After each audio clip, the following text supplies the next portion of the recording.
सवाल है मेरा आप लोग के लिए कि हनुमान मंदिर का फाउंडर कौन है? फाउंडर मतलब होता है निर्माता। उनको कौन स्थापित किया था, कब? चलने घूमने तो चल जाते हैं। तो उनका नाम है एसपी कुणाल। क्या नाम है? एसपी कुणाल। वो हनुमान जी के बहुत बड़े भक्त थे।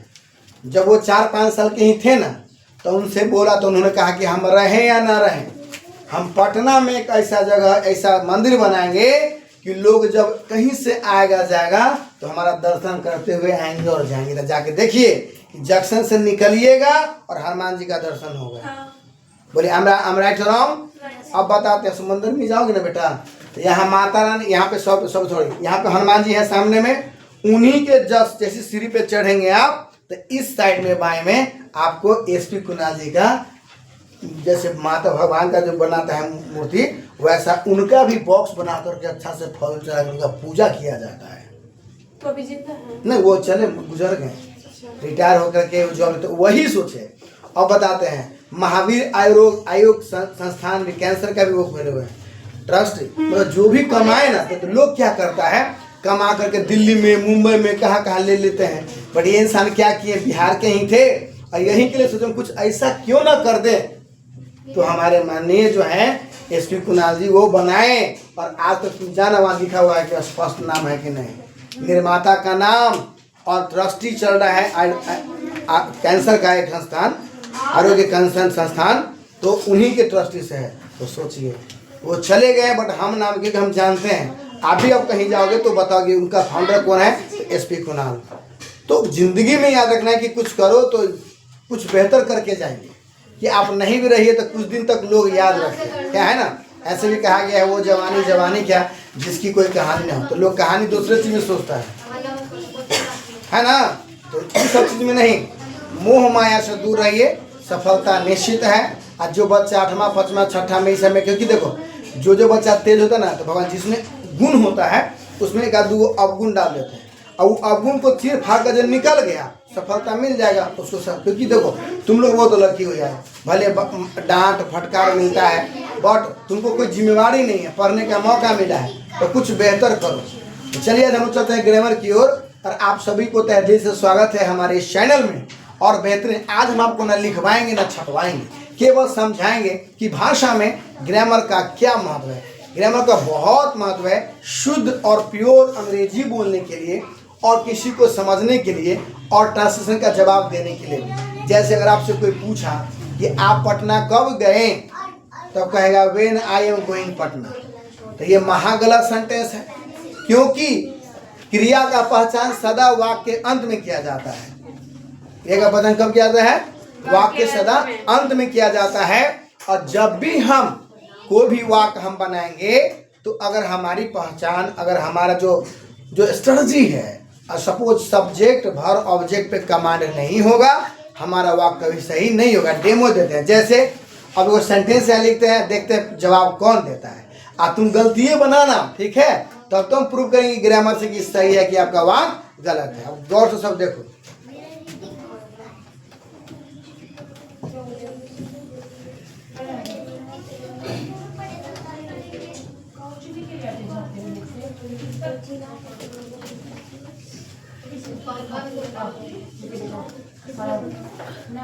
पहला क्वेश्चन,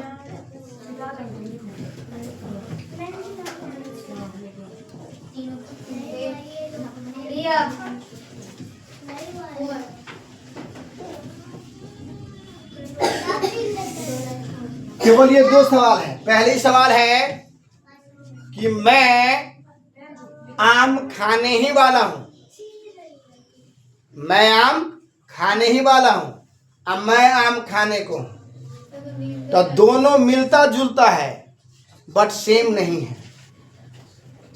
तो जिनसे पूछेंगे विशाल आप खड़ा होइए, stand up, it's your turn to mister Vishal. पैर मत लेना बुआ। चलिए बोलिए विशाल।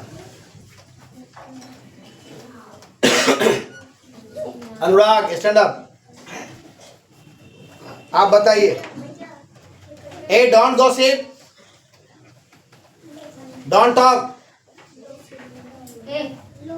डरना नहीं, गलतियां बनाओ। I am eating a mango, I Yeats a mango, तब ना हम प्रूव करके बताएंगे कि ग्रामर के भाषा में ये गलत है या सही है।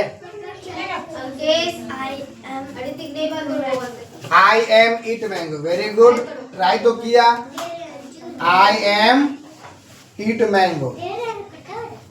चलिए नंदनी आप खड़े बताइए सही है या गलत है।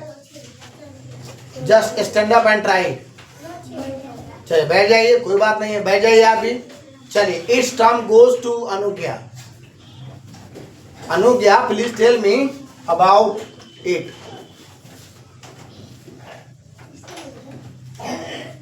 क्या बताना? चलिए बताना है कि मैं आम खाने ही वाला हूं। ये जो सेंटेंस बनाए हैं अनुराग, क्या यह वाक्य सही है? सही है तो कैसे, और नहीं है तो कहाँ गलत है बताइए। है ना, बड़ा में नहीं फंसता है लोग, छोटा मोटा वाक्य में नहीं सब फंसते है ना। ये गलत है लेकिन हमको नहीं पता कहाँ से। आप कह दिए गलत है, कैसे गलत है?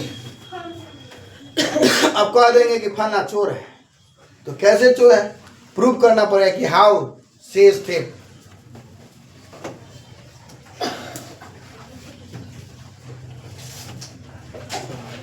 How it is possible. मैं आम खाने वाला हूँ। हाँ। और ये जो आई एम ईट मैंगो लिखा है ना, वो मैं आम खा रहा हूँ। ये सेंटेंस का वो है। चलिए मैं आपके उत्तर से सहमत नहीं हूँ। Your answer is not right, please sit down.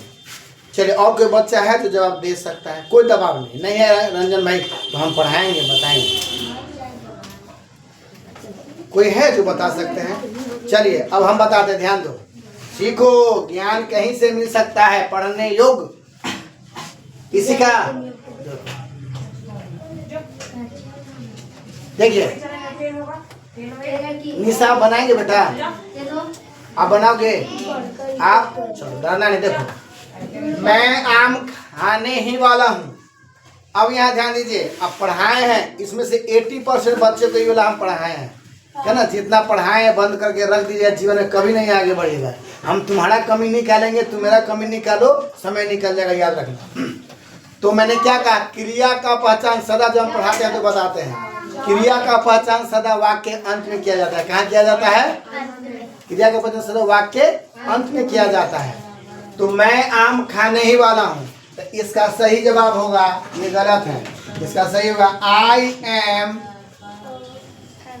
About, able नहीं, about to eat a mango. एक बार में एक ही आम खाएंगे। मैं आम खाने ही वाला हूँ, I am about to eat a mango, but how, लेकिन कैसे। तो बताना है कि क्रिया का पहचान सदा वाक्य के अंत में किया जाता है। तो जिस हिंदी वाक्य में ही अगर वाला वाली अगर लगा रहेगा, ही अगर वाला वाली अगर आदि लगा रहेगा, तो हम समझ जाएंगे कि यह वाक्य जो है आपको, इसमें हमको यहाँ ध्यान देंगे, यहाँ पे हम अबाउट टू का प्रयोग करेंगे। Anybody have doubt? जिंदगी भर आपको ये सब याद डालो मनीषा, कि अगर वाक्य के अंत में रहेगा ही वाला है वाली है रहेगा, वहाँ अबाउट टू का प्रयोग करेंगे। निशा कोई दिक्कत? जैसे मैं पढ़ने ही वाला हूँ, I am about to read. मैं जाने ही वाला हूँ, I am about to go. मैं आपको पढ़ाने ही वाला हूँ, I am about to teach you. इस तरह के वाक्य आ जाएंगे, वहाँ अबाउट टू का प्रयोग कर देंगे। यहाँ तक किसी को दिक्कत है? अब इसमें सवाल भी देंगे, देखते हैं कि क्या को कल सही बना के लाता है। ठीक है, चलिए अब इसका देखिए, बोलिए। देखिए मैंने क्या बोला बेटा, कि क्रिया का कभी भी आप सेंटेंस बनाने जाएंगे ना, तो ई याद रखना है ये लास्ट में, कि वाला वाली अगर आ जाएगा या ये ही लग गया, तो वहाँ पर हम सिखाए थे आप लोग को, याद रखिएगा कि जिस हिंदी वाक्य में है ना नंदनी भाव को रिपीट किया जाता है। भाव मतलब क्या होता है? चलना, बोलना, पढ़ना। मतलब जिस हिंदी वो वाक्य में नाना नानी आ जाए, तो खेलना, पढ़ना, सोना, हंसना, नाचना, गाना सब क्या है? भाव है कि नहीं है? एक्शन है। तो भाव है तो वही जहाँ नाना नानी रहेंगे, फट से I am about to speak English. मैं अंग्रेजी बोलने ही वाला हूँ। I am about to eat a mango. मैं आम खाने ही वाला हूँ। मैं आम खाने वाला हूँ तो सिंपल वाक्य हो गया। अब मैं आम खाने ही वाला हूँ, ये जोरदार वाक्य हो गया। तो जहाँ जोरदार वाक्य होंगे तो वहाँ लग जाएगा अबाउट टू, और सिंपल वाक्य रहेगा जैसे मैं आम खाने को हूँ, I am to eat a mango. यही हमारा रहेगा जवाब। Anybody have doubt? चलिए कुछ क्वेश्चन लिखिए आप लोग। I have to say please thank you to watching my video.